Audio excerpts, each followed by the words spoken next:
السلام عليكم ورحمة الله وبركاته. وعليكم السلام ورحمة الله وبركاته. بسم الله الرحمن الرحيم. الحمد لله رب العالمين، وبه نستعين على أمور الدنيا والدين، والصلاة والسلام على أشرف الأنبياء والمرسلين سيدنا ومولانا محمد وعلى آله وأصحابه المجاهدين الطاهرين. أما بعد. Saudara-saudara kaum muslimin rahimakumullah. Di dalam surah Al-Ankabut ayat 2, Allah Subhanahu wa ta'ala memberikan peringatan. Ahasiban nasu ay yutraku ay yaqulu amanna wa hum la yuftanun. Adakah manusia menyangka bahwa mereka akan dibiarkan saja mengucapkan amanna, dibiarkan saja mengatakan kami beriman kepada Allah, wa hum la yuftanun, padahal mereka belum diuji lebih dahulu. Ini berarti apabila seseorang sudah berani mengatakan amanna, kami beriman kepada Allah, maka hendaklah ia bersiap-siap untuk menghadapi ujian. Setelah ujian datang, barulah akan nampak nyata kadar dan kualitas keimanan yang dimiliki oleh seseorang. Timbul pertanyaan, mengapa orang yang beriman yang justru diuji oleh Allah Subhanahu wa ta'ala? Logikanya tentu ringan saja, bahwa yang mengikuti ulangan di sekolah tentu adalah anak-anak sekolah. Kalau tidak sekolah, tentu saja tidak perlu ikut ulangan. Makin tinggi kelasnya, makin berat soal ulangan yang diberikan kepadanya. Demikianlah dalam kehidupan beragama. Justru yang beriman, yang mendapat ujian dari Allah Subhanahu wa ta'ala, semakin tinggi nilai kualitas keimanannya, akan semakin berat ujian dan cobaan yang diberikan kepadanya. Nabi kita Muhammad sallallahu alaihi wasallam pernah pula memperingatkan.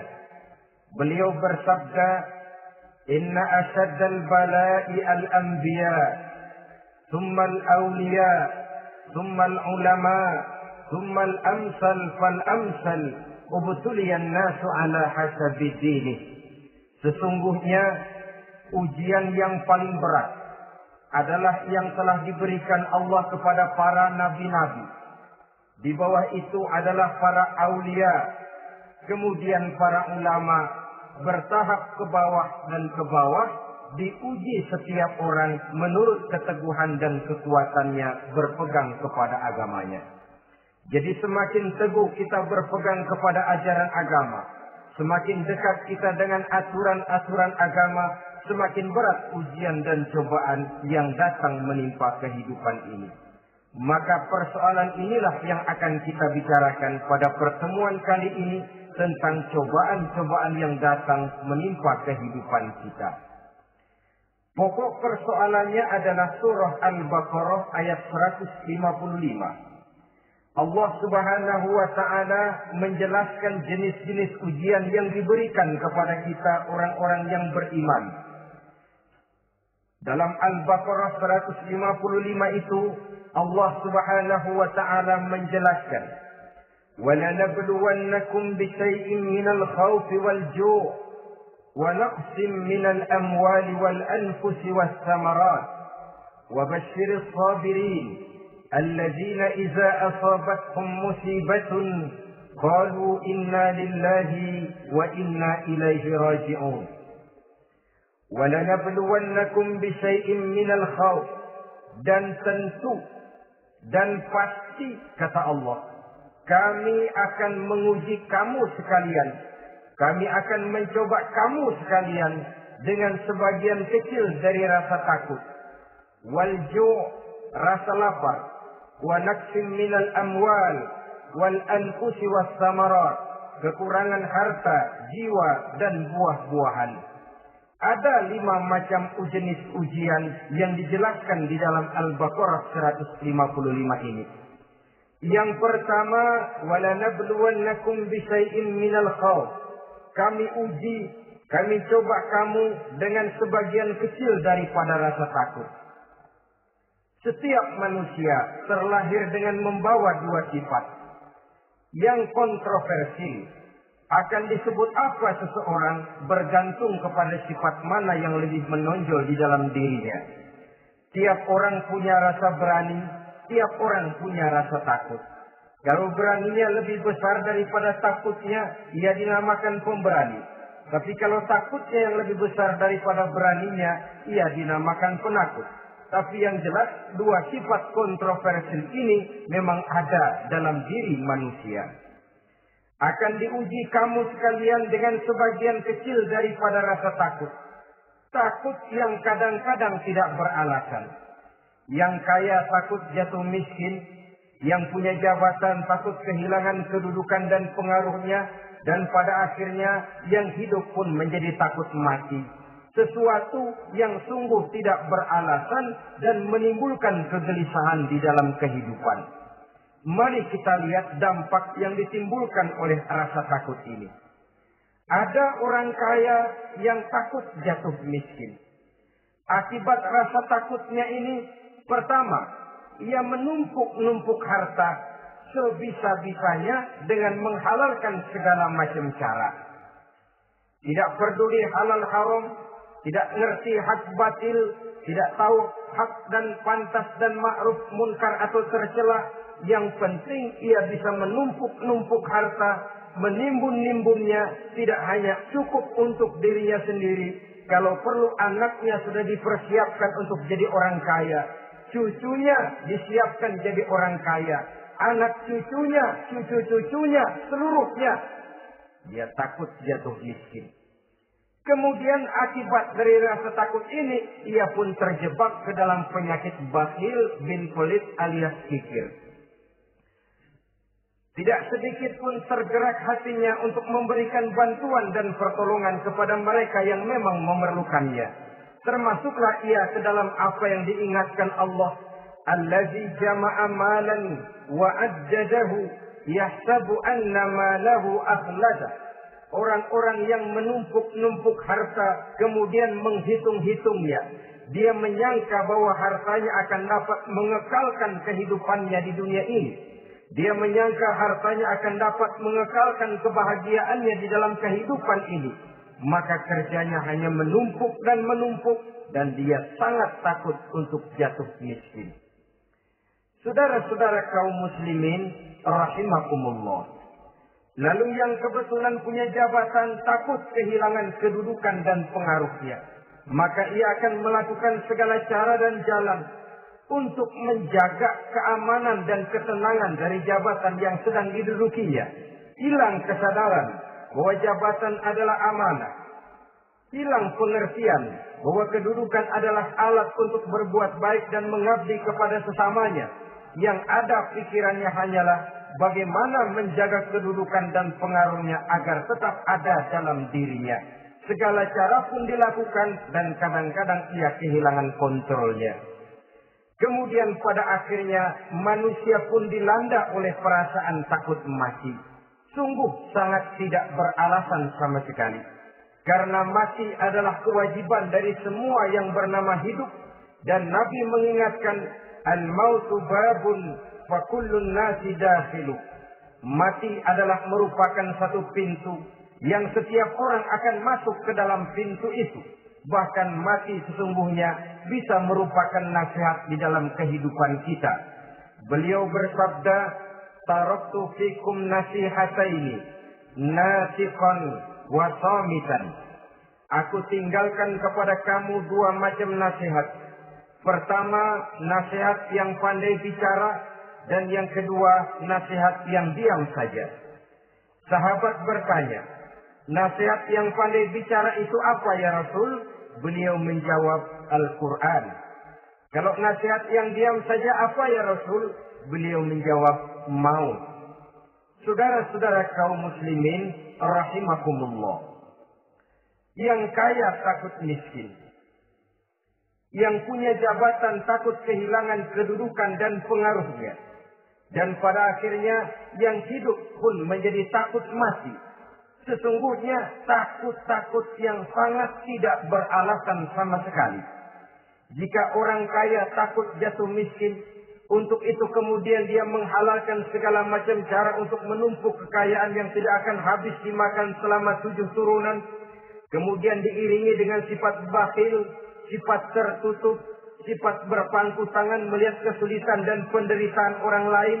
Maka sesungguhnya dia tidak merasa bahwa harta merupakan titipan dari Allah Subhanahu wa Ta'ala.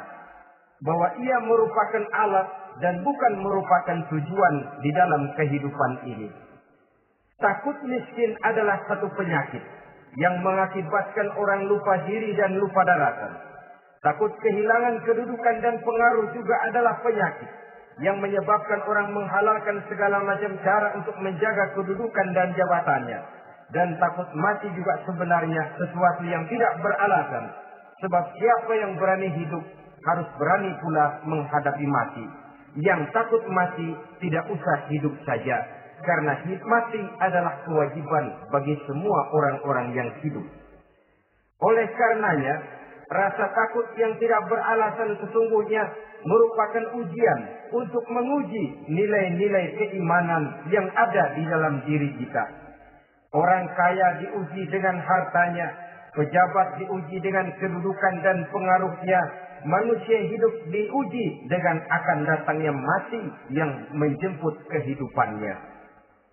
Menghadapi ujian-ujian semacam ini, maka marilah kita menyadari, yang kaya tidak perlu takut miskin. Dari Allah harta itu datang, kepada Allah harta itu akan kembali.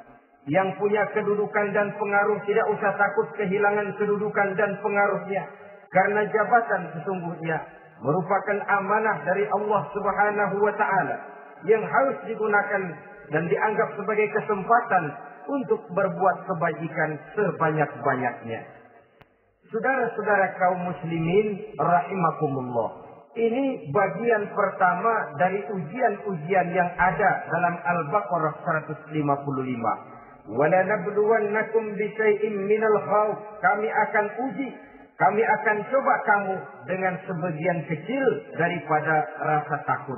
Takut yang kadang-kadang saya katakan sekali lagi sangat tidak beralasan. Akibatnya bisa menimbulkan gejala-gejala yang aneh di dalam kehidupan kita. Saudara-saudara, yang kedua, walju', akan kami uji kamu dengan rasa lapar. Kelaparan belum tentu identik dengan kemiskinan. Bahkan di dalam surah An-Nahl ayat 112, Allah Subhanahu wa Ta'ala memberikan contoh yang sangat nyata dan jelas. وَضَرَبَ اللَّهُ مَثَلًا قَرْيَةً كَانَتْ آمِنَةً مُطْمَئِنَّةً يَأْتِيهَا رِزْقُهَا رَغَدًا مِنْ كُلِّ مَكَانٍ فَكَفَرَتْ بِأَنْعُمِ اللَّهِ فَأَذَاقَهَا اللَّهُ لِبَاسَ الْجُوعِ وَالْخَوْفِ بِمَا كَانُوا يَصْنَعُونَ. Allah memberikan contoh bagaimana keadaan satu negeri yang makmur, aman, tenang, tentram. Rezekinya datang dari segala arah. Fakafarat bi'an'umillah. Tapi sayang sekali penduduknya kufur dengan nikmat yang diberikan Allah Subhanahu wa Ta'ala kepada mereka. Akibatnya fa'azaqahallahu libasal ju'i wal khauf. Allah timpakan kepada mereka kelaparan dan ketakutan bima kanu yasnaun, sebagai akibat dari apa yang telah mereka lakukan.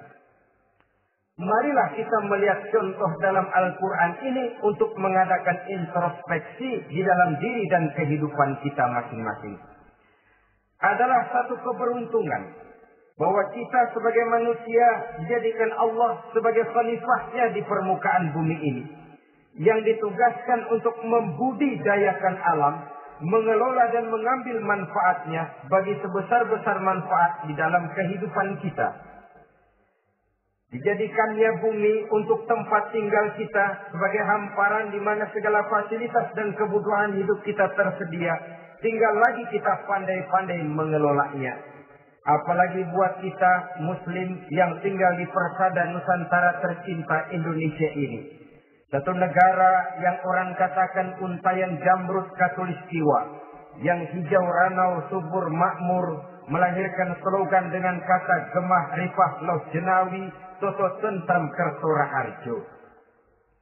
Negara yang demikian subur, negara yang demikian indah, negara yang demikian hijau ranau ini, apabila kita terkena fakafarat bi'an umillah, kufur kepada nikmat yang diberikan oleh Allah kepada kita, dia tidak akan mendatangkan ketenangan, dia tidak akan mendatangkan kesejahteraan, bahkan akan sangat boleh jadi akan menimbulkan kekacauan, ketidaktenangan, dan kelaparan di tengah negara yang subur makmur. Inilah yang sangat menyedihkan. Kenapa ini bisa terjadi? Wakafarat bi'an umillah, orang kufur terhadap nikmat yang diberikan Allah Subhanahu wa ta'ala. Diberikan negara yang subur, makmur, indah, hijau, ranau, tapi dikelola dengan cara yang brutal dan membabi buta. Menguras sumber daya alam melampaui sebagaimana yang seharusnya, sehingga memperkosa keadaan alam itu sendiri. Hutan dan belukar yang ditebangi secara liar dan sembarangan akan melahirkan gurun-gurun pasir yang gersang dan tandus. Sehingga dengan demikian maka akan mengakibatkan malapetaka bagi kehidupan manusia itu sendiri. Begitu juga percobaan-percobaan ilmu pengetahuan yang mengundang dan mengandung reaktor-reaktor nuklir akan memberikan luka kepada alam itu sendiri yang mengakibatkan akan kembali kerugian kepada makhluk bernama manusia. Saudara-saudara kaum muslimin rahimakumullah. Jadi dengan demikian, di dalam satu negara yang subur, hijau, ranau dan makmur, bisa saja terjadi kelaparan apabila kita ingkar, tidak mau bersyukur terhadap nikmat yang diberikan Allah kepada kita. Kita kelola alam ini seenak perut kita saja dengan tidak memikirkan akibatnya di kelak kemudian hari nanti. Kita ambil satu contoh. Orang-orang tua kita dulu pada umur 60 tahun, 70 tahun, kalau dia menanam kelapa, orang lalu bertanya, kakek nanam kelapa untuk siapa nanti? Apa jawabannya? Untuk anak cucu saya. Umur 60 tahun atau umur 70 tahun, ia masih menanam pohon kelapa. Untuk apa katanya? Untuk anak cucu saya di belakang kemudian hari nanti. Orang yang bisa menanamkan sesuatu untuk generasi yang akan datang, itulah orang tua yang bijaksana. Tapi orang yang menanam sesuatu hanya untuk kepentingan dirinya sendiri saja, maka itulah orang yang hanya mementingkan diri sendiri atau orang egois. Tapi lebih celaka lagi, orang yang mau melakukan sesuatu yang akan meninggalkan akibat bagi generasi yang akan datang, akibat yang tidak baik, itulah orang yang aniaya, orang yang zalim di dalam kehidupan kita. Bumi, tempat di mana kita manusia tinggal, bukan satu wujud yang tanpa batas. Pernahkah kita membayangkan cuma satu bumi untuk dihuni oleh 5 miliar lebih dari makhluk bernama manusia, yang kadang-kadang pertumbuhan sarana untuk menunjang kehidupan tidak sepesat pertumbuhan jumlah makhluk bernama manusia itu sendiri. Oleh karena itu kita dituntut untuk pandai-pandai mengelola, membudidayakan alam ini dengan tetap menjaga keseimbangannya, sehingga bahaya kelaparan yang merupakan ujian di dalam kehidupan, insya Allah tidak akan kita temukan di dalam kehidupan kita. Saudara-saudara kaum muslimin rahimakumullah. Ini kelaparan dalam artian sebagai satu bangsa. Bisa juga kelaparan dalam artian dalam kehidupan pribadi daripada manusia. Hidup ini, kata orang, berjalan bagaikan roda pedati. Sekali tempo naik kita ke atas, lain saat turun kita ke bawah. Ada saatnya kita jaya, ada saatnya kita pun mengalami kemunduran. Oleh karena itu, pasang surut kehidupan ini membuat orang seharusnya sadar bahwa pasang surut itu tidak harus menyebabkan pasang surutnya dia di dalam melaksanakan ibadahnya kepada Allah Subhanahu wa Ta'ala. Kelaparan boleh jadi memang merupakan ujian untuk menguji nilai-nilai keimanan seseorang. Apabila dalam kondisi lapar imannya mantap, imannya teguh, imannya kuat, maka dalam kondisi di mana perutnya tidak lapar, tentu iman itu akan lebih bertambah mantap lagi. Kalau orang perutnya kenyang, kalau orang perutnya berisi penuh, lalu imannya stabil, kemudian pada saat kelaparan imannya pun mengalami penurunan, maka di situ nyata, di saat dia diuji dengan kelaparan, kualitas imannya ikut menyurut, mundur ke belakang, dan mengalami proses degradasi, proses peluncuran dan penurunan. Oleh karenanya, marilah kita menyadari Allah Subhanahu wa Ta'ala senantiasa memberikan yang terbaik kepada kita bersama. Kelaparan, apabila kita terima dengan sikap lapang dada, tidak akan menyebabkan kita menjadi berbuat nekat. Tetapi kita tetap dalam kontrol, tetap dalam keadaan yang stabil, tidak keluar dengan melakukan perbuatan-perbuatan yang negatif.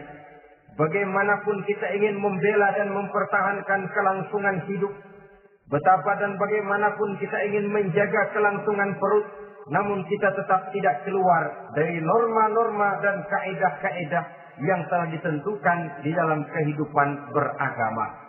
Inilah cobaan yang kedua yang ada dijelaskan dalam Al-Baqarah ayat 155 tadi, berupa kelaparan. Yang ketiga, wa naqsim minal amwal, kekurangan harta alias kemiskinan. Kemiskinan, saudara-saudara, merupakan ujian dari Allah Subhanahu wa Ta'ala untuk menguji sejauh mana kekuatan iman yang kita miliki di dalam kehidupan. Tetapi sesungguhnya bukan hanya kemiskinan, kekayaan pun pada hakikatnya juga merupakan ujian. Namun umumnya manusia akan lebih merasa diuji jikalau dia miskin daripada diuji jikalau dia menjadi orang yang kaya. Pada sisi lain kenyataan mengatakan banyak orang lulus ketika diuji dengan kemiskinan, tetapi gagal berantakan setelah diuji dengan kekayaan. Kemiskinan pun apabila kita lihat dari segi kehidupan bermacam bentuknya. Ada kemiskinan di bidang ilmu pengetahuan. Karena kemiskinan dan kebodohan memang merupakan dua saudara yang seakan-akan sekandung. Yang satu bisa menimbulkan yang lain, tapi paling celaka kalau keduanya sudah berjalan beriringan. Maksud saya, kemiskinan bisa menimbulkan kebodohan, kebodohan bisa menimbulkan kemiskinan, tapi yang paling celaka sudahlah miskin, bodoh pula.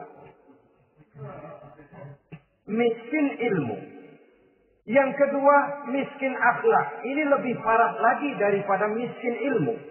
Kalau miskin ilmu orang sekadar goblok bin bodoh alias tolol, maka miskin akhlak ini menyebabkan orang kurang ajar, tidak punya budi pekerti. Sehingga dengan demikian miskin akhlak sesungguhnya lebih bahaya daripada miskin ilmu. Adapun miskin yang kita kenal pada umumnya dan juga yang dimaksud dalam ayat ini adalah miskin harta. Imam Ali karramallahu wajhah pernah memberikan peringatan. Kadal faqru ayyakuna kufran. Boleh jadi kemiskinan mendekatkan orang kepada kekufuran.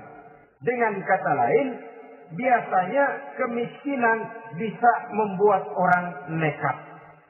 Kalau sudah nekat, maka bukan cuma harga diri yang terjual, bukan cuma keluarga yang terjual, bukan cuma nilai-nilai materi yang dimilikinya yang terjual, bahkan iman dan keyakinannya, akidah dan pandangan hidupnya pun tidak akan segan-segan digadaikannya, dijualnya untuk mengatasi kelaparan dan kemiskinan itu tadi. Padahal selalu diingatkan, pandangan dan keyakinan, iman sesungguhnya merupakan insan paling mahal, sesungguhnya merupakan mutiara paling berharga di dalam kehidupan kita. Maka kemiskinan memang merupakan ujian. Banyak orang yang kebal berhadapan dengan segala macam cobaan, tapi pada saat diuji dengan kemiskinan, ia tidak tahan diri, ia tidak sanggup menjaga dan mempertahankan akidahnya, maka akidah yang cuma satu-satunya pun ikut terjual juga adanya. Saudara-saudara kaum muslimin rahimakumullah, mari kita menelusuri bahwa sesungguhnya Nabi menyatakan, ajaban li amril muslim, inna amrahu kullahu lahu khair. Aneh kata Nabi, aku heran kata Nabi, urusan orang Islam ini sesungguhnya semuanya baik. Baik bagaimana? Kalau dia kaya, dia bersyukur, dan itu baik. Kalau dia miskin, dia bersabar, itu juga baik. Jadi kaya bagi orang Islam baik, miskin bagi orang Islam juga baik. Kalau dia kaya, dia kan bisa berkata, alhamdulillah saya kaya, mudah-mudahan harta ini bisa menunjang ibadah saya kepada Allah Subhanahu wa taala. Baik. Kalau dia miskin, dia juga berkata, alhamdulillah saya miskin, mudah-mudahan di akhirat nanti pemeriksaannya tidak lama-lama seperti orang kaya. Ya kalau melarat yang mau diperiksa apaan? Memang nggak punya apa-apa. Yang kaya boleh jadi pemeriksaannya rada seret, banyak ikutannya. Saudara-saudara kaum muslimin, dua persoalan ini baik kalau kita tidak salah terima. Mana yang lebih baik? Tentu yang lebih baik menjadi orang kaya yang bersyukur. Dan itu memang wajar. Kaya, syukur. Miskin, sabar. Yang luar biasa kalau mau tahu, miskin, syukur. Kalau kaya, syukur memang mestinya. Miskin, sabar. Ya mestinya lah. Miskin kagak sabar mau kemana? Tapi yang luar biasa sesungguhnya, miskin, syukur. Syukur bagaimana? Ya seperti saya katakan tadi. Alhamdulillah, mudah-mudahan di akhirat nanti pemeriksaannya tidak lama seperti orang yang kaya. Sehingga kata Nabi, setiap persoalan yang dihadapi umat Islam baik bagi dia. Miskin baik, kaya baik, asal orang tidak salah terima. Tapi sebaliknya, kalau salah terima, kaya lupa diri, miskin lupa daratan. Pada posisi di mana dia sebenarnya tidak bisa menerima kenyataan dengan baik, akhirnya kehilangan kontrol. Saudara-saudara kaum muslimin rahimakumullah. Karena itu pada pertemuan kali ini saya ingin mengajak kita bersama. Marilah kita menyadari betapapun kemiskinan yang datang menimpa, seluruhnya merupakan ujian yang datang dari Allah untuk menguji nilai-nilai keimanan kita. Jangan iman itu berubah, jangan akidah itu bergoyah, jangan keyakinan dan pandangan hidup itu tertukar dengan keyakinan dan pandangan hidup lainnya. Bahkan dalam kemiskinan, orang biasanya menemukan diri dan kepribadiannya. Dalam kemiskinan, orang bisa berjalan lebih lurus untuk mendekati Allah Subhanahu wa taala. Sesungguhnya kemiskinan bukan merupakan sesuatu yang harus kita takuti. Apalagi kalau ia memang merupakan ujian. Kemiskinan yang merupakan ujian adalah kemiskinan yang akan berakhir dengan kebaikan. Saudara-saudara kaum muslimin, tapi jangan lupa membicarakan pokok persoalannya. Ini kalau kemiskinan menimpa orang-orang yang beriman, itu yang ujian. Kalau nggak beriman, melarat, bukan ujian, persekot.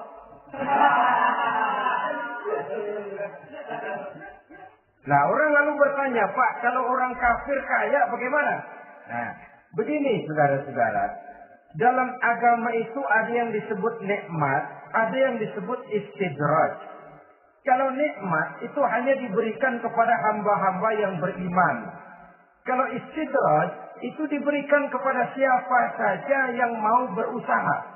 Tidak soal dia beriman atau tidak. Tidak soal dia mau bersujud atau tidak. Asal dia berusaha, dia dapat. Itu yang dinamakan istidraj. Seperti orang mancing ikan, mesti diberikan umpan. Setelah umpan itu dimakan, tidak langsung ditarik, tapi diulur dulu. Sampai kira-kira mata kail itu nyangkut di leher si ikan, baru diangkat ikan itu ke atas. Dan sampai di atas kita bisa maklum nasib ikan tadi. Bisa digetok, bisa dibacok, bisa digoreng, bisa dipepes. Tapi yang jelas nasibnya merana. Maka kalau ada orang makin jauh dari agama, makin kaya. Makin tidak mau sholat, makin berlimpah hartanya. Saudara tidak usah heran. Cukup dalam hati saja. Ikan lo. Jangan keras-keras, marah dia.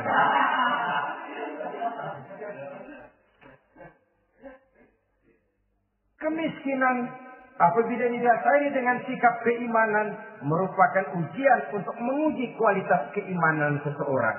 Bahkan satu hadis menyatakan apabila Allah mencintai seorang hamba, maka diujinya hamba itu karena Allah ingin mendengar liyasma'a tadarru'ahu, ingin mendengar ratapan orang tadi.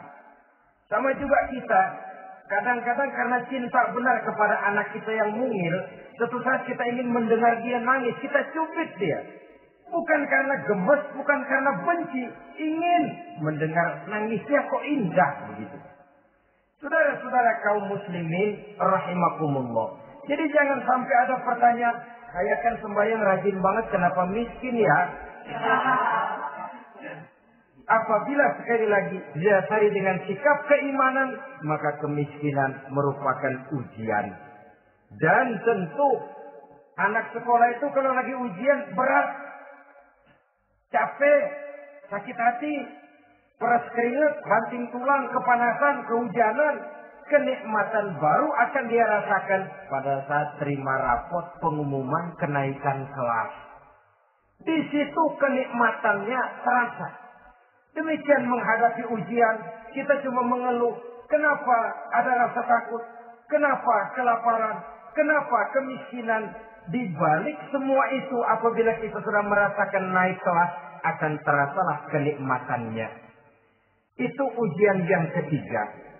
Yang keempat yang diceritakan dalam Al-Baqarah 155, wal anfus ay wa naqsin minal anfus, kekurangan jiwa atau kematian. Saudara-saudara, yang hidup takut mati. Padahal semua makhluk hidup harus berani mati. Bagaimanapun takutnya kita kepada mati, bisakah kita menghindarkan diri dari dia? Bagaimanapun kita tidak ingin bertemu malaikat maut, kemana kita akan lari bila dia datang mengetuk pintu? Bagaimanapun kita ingin menghindar dari pertemuan dengannya, kemana kita akan lari apabila dia sudah datang hendak menjemput nyawa? Karena itu memang ada satu prinsip yang dijelaskan oleh para ulama kita, iskariman au mut syahidan.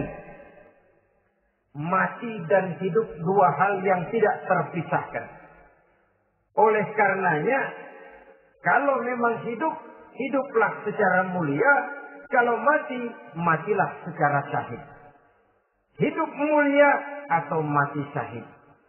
Jangan terbalik. Hidup sia-sia, mati konyol. Nilai yang tidak ada artinya. Alangkah nikmatnya hidup yang berisi kemuliaan, dan alangkah indahnya mati dalam nilai syahid.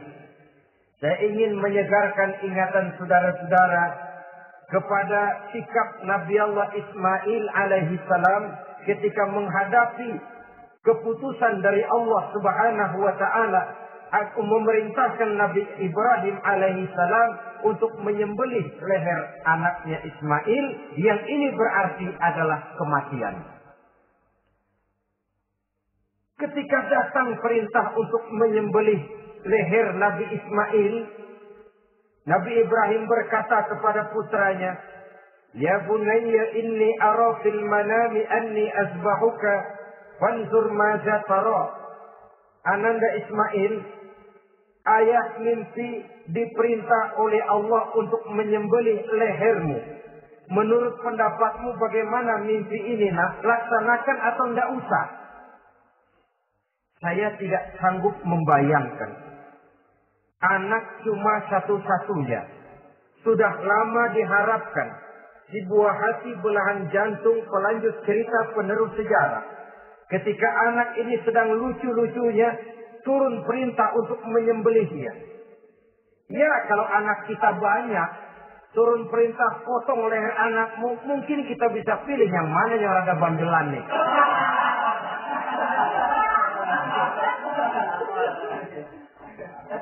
Tapi ini anak cuma satu-satunya. Lucu, sudah lama diharapkan. Dan memang itu juga merupakan ujian kepada Nabi Allah Ibrahim. Seolah-olah Allah berkata, "Hai Ibrahim, dahulu sebelum kau punya anak, kau memang cinta kepadaku. Sekarang setelah kau punya anak, masuk rasa cinta anak ke dalam hatimu. Buktikan Ibrahim, mana yang lebih besar, cintamu kepadaku, kata Allah, atau cintamu kepada anakmu. Sembelih leher anakmu." Ternyata kemudian sejarah menyatakan, Nabi Ibrahim cinta kepada Allah, beliau pun cinta kepada putranya. Tapi cintanya kepada Allah lebih besar daripada cintanya kepada putranya. Sehingga ketika turun perintah penyembelihan, itu pun dilaksanakannya, tapi tetap musyawarah dulu. Yakin itu memang perintah Allah, beliau toh mengajak dialog putranya. Ini yang penting dalam kehidupan kita. Dialog. Nah, bapak mimpi diperintah Allah untuk menyembelih lehermu. Menurut pendapatmu bagaimana, nak? Laksanakan atau tidak? Yakin itu perintah Allah. Tapi asas musyawarahnya tidak beliau tinggalkan. Walaupun yakin orang tua berbuat untuk kebaikan anak, alangkah baiknya anak diajak bicara. Sehingga dengan hasil pembicaraan ini nanti kita akan mengerti gejala perkembangan dan kemauan dari jiwa si anak tadi. Saudara-saudara kaum muslimin, apa jawaban Nabi Allah Ismail yang ketika itu masih remaja? Beliau menjawab, "Ya abati f'al ma tu'mar, satajiduni insyaallahu minas sabirin." Bapak, jikalau memang ini memang perintah Allah, laksanakan saja Bapak. Tidak usah ragu. Mudah-mudahan nanti Bapak akan menemukan saya termasuk ke dalam golongan orang-orang yang sabar. Ini pantulan doa Nabi Ibrahim dahulunya ketika meminta seorang keturunan yang merupakan anak yang soleh. Jawaban dari anak yang soleh. Kalau memang ini perintah Allah Bapak, laksanakan saja. Saya insya Allah termasuk ke dalam golongan orang-orang yang sabar. Kalau Allah memerintahkan Bapak untuk menyembelih leher saya, silahkan Pak. Saya ikhlas, saya ridho, saya rela untuk memenuhi perintah Allah Subhanahu wa Ta'ala. Ini jawaban anak soleh. Sebab itu sering saya katakan, kalau kita cuma punya anak pintar tidak soleh, mungkin jawabannya nggak begini. "Nak, Bapak diperintah motong leher kamu, nak. Bagaimana pendapatmu?" Mungkin dia jawab, "Bapak aja yang tuaan, Pak."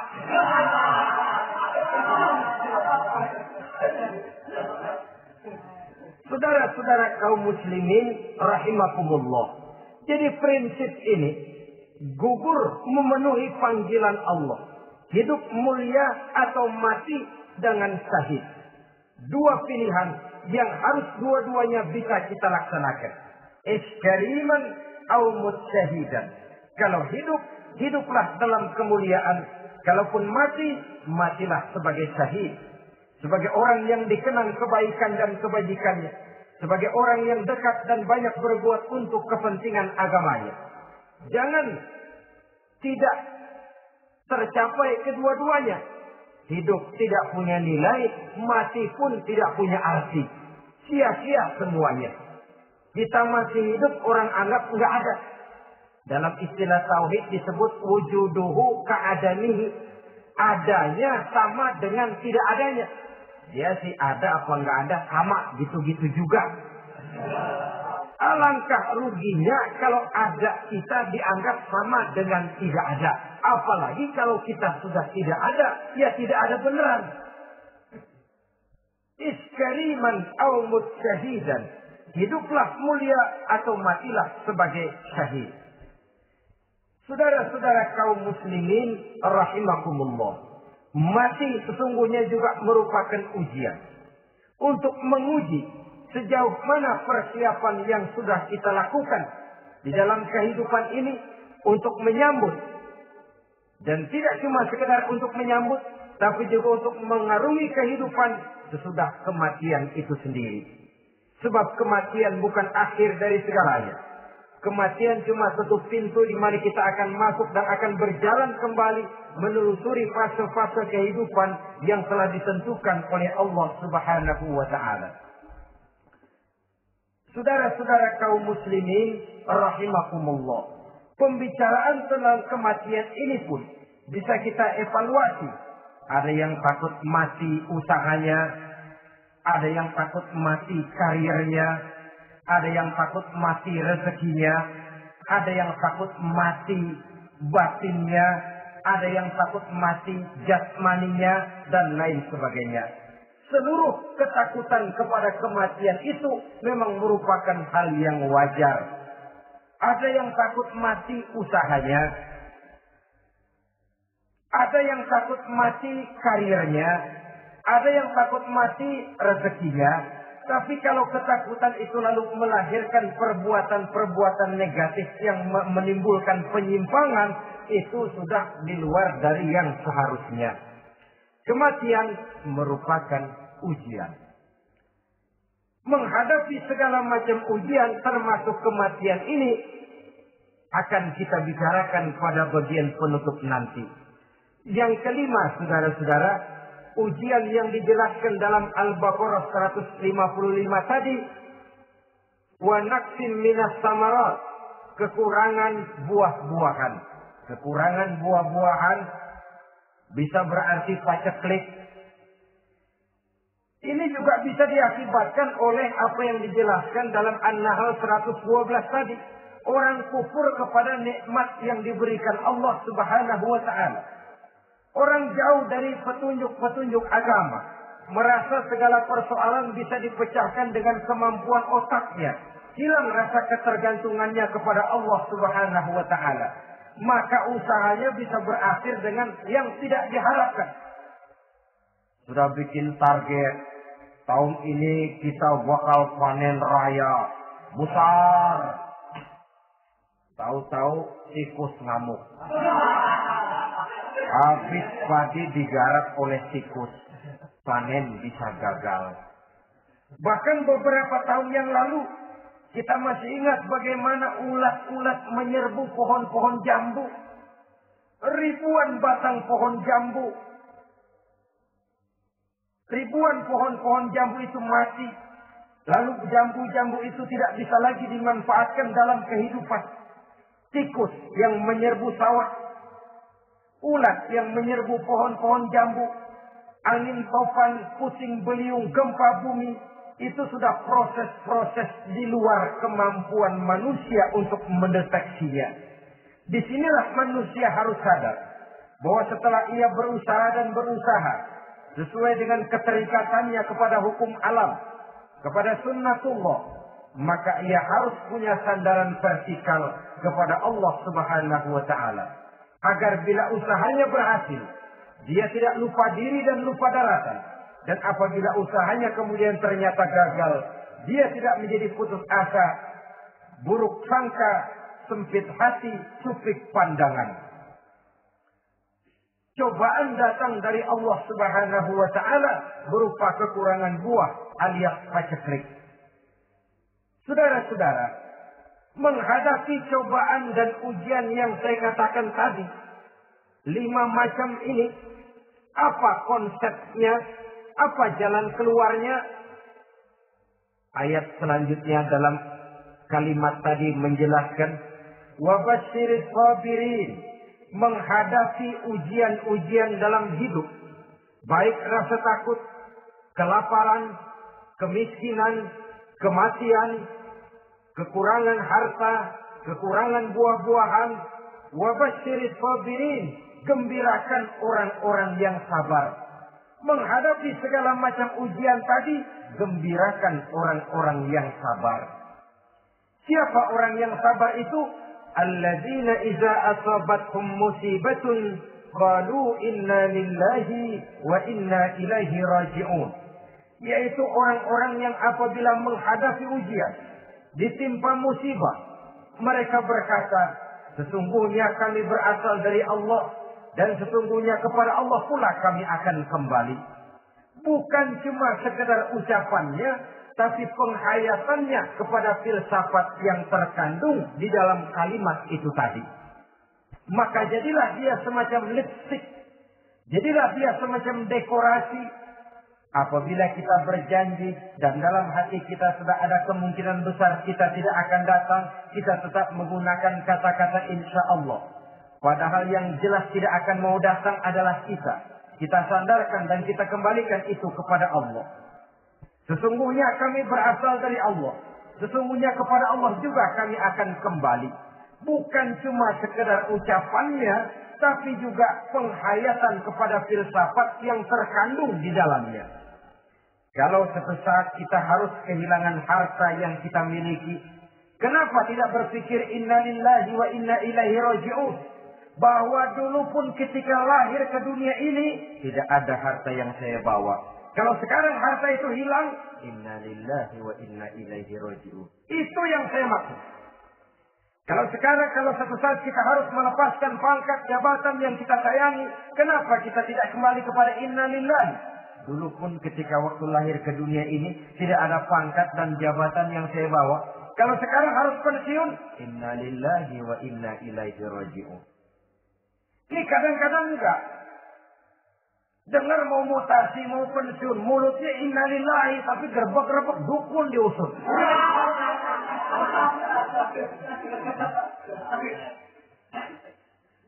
Keluarganya meninggal, mulutnya inna lillahi, tapi nangisnya tetap nggak mau berhenti.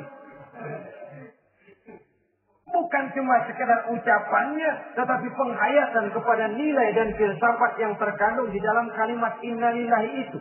Sesungguhnya segalanya saja berasal dari Allah. Segalanya saja akan kembali kepada Allah Subhanahu wa ta'ala. Kalau ini yang kita jadikan landasan, maka sesungguhnya menghadapi berbagai ujian ini, kita tidak akan salah tingkah. Tidak akan salah tingkah, tidak akan salah sikap. Kalau sudah ini dasar dan fondasi yang menjadi landasan tempat di mana seluruh cobaan datang bertumpu, segalanya datang dari Allah, segalanya akan kembali kepada Allah, maka betapapun bertumpu ujian datang menimpa, rasanya tidak akan lagi membuat kita goyah. Karena fondasi tempat kita berdiri sudah demikian kokoh dan kuatnya. Dan fondasi itu inna lillahi wa inna ilaihi raji'un. Segalanya datang dari Allah. Segalanya akan kembali kepada Allah Subhanahu wa ta'ala. Keyakinan ini memberikan kelapangan jiwa. Dari kelapangan jiwa maka akan tertuang ketenangan dan ketentraman. Jauh dari stres, jauh dari darah tinggi, jauh dari bingung, jauh dari rasa takut, segalanya sudah kita kembalikan kepada Allah Subhanahu wa ta'ala. Saudara-saudara kaum muslimin rahimakumullah. Oleh karenanya, ini jalan keluar dan inilah orang yang sabar. Yaitu orang yang mengembalikan segala persoalan bahwa segalanya datang dari Allah, segalanya akan kembali kepada Allah. Bukan sabar dalam pengertian kita sehari-hari. Sabar, maaf ya, dalam pengertian kita sehari-hari biasanya orang yang sabar yang gak banyak tingkah. Diam, gak salah apa-apa, kepala dikelepak. Diam aja. Ente nggak salah apa-apa dikelepak diem ya. Gue lagi sabar, diem loh. Rasanya ini sih, kalau sabar macam ini yang kita punya, boleh jadi kita akan tertindas terus. Sebab itu, pada penghujung surah Al-Asr, Allah menggandengkan antara tawasau bil haq dengan tawasau bis sabr.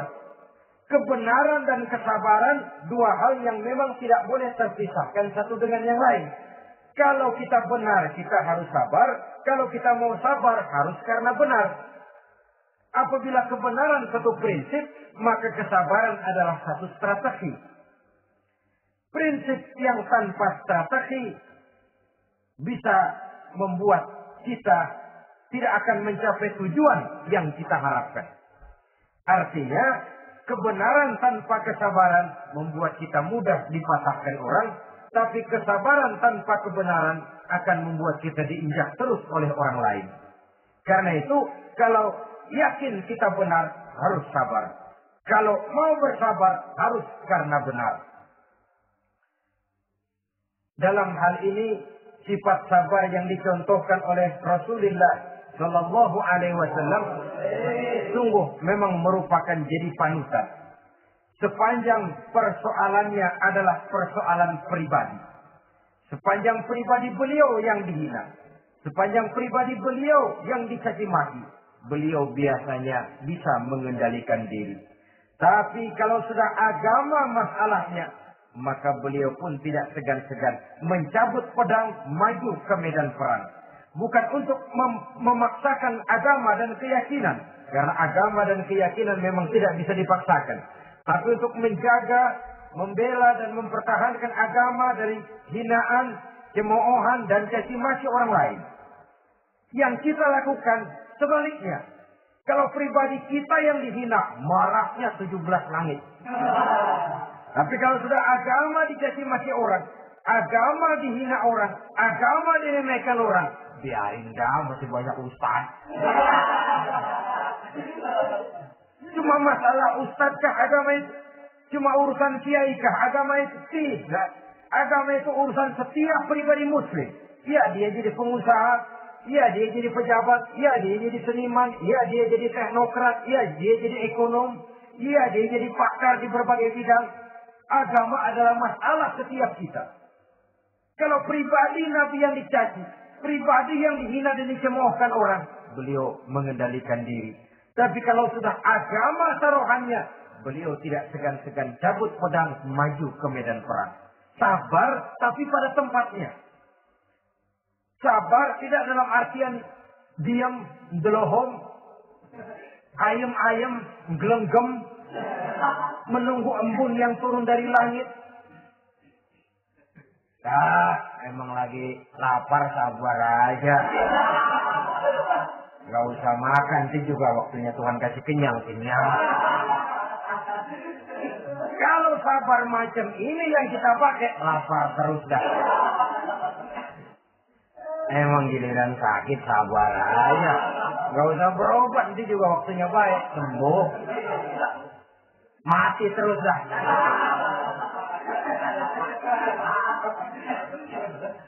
Ya, perkara ada orang sakit tidak berobat sembuh, itu hak Allah. Tapi tidak boleh kita jadikan sandaran, apalagi kalau makom kita dengan Allah masih sedemikian jauhnya. Itu hanya ucapan dari orang-orang yang makom dia dengan Allah itu sudah tidak ada jarak. Permohonnya dipenuhi, kehendaknya dituruti, sebab dia dengan Allah sudah sedemikian dekatnya.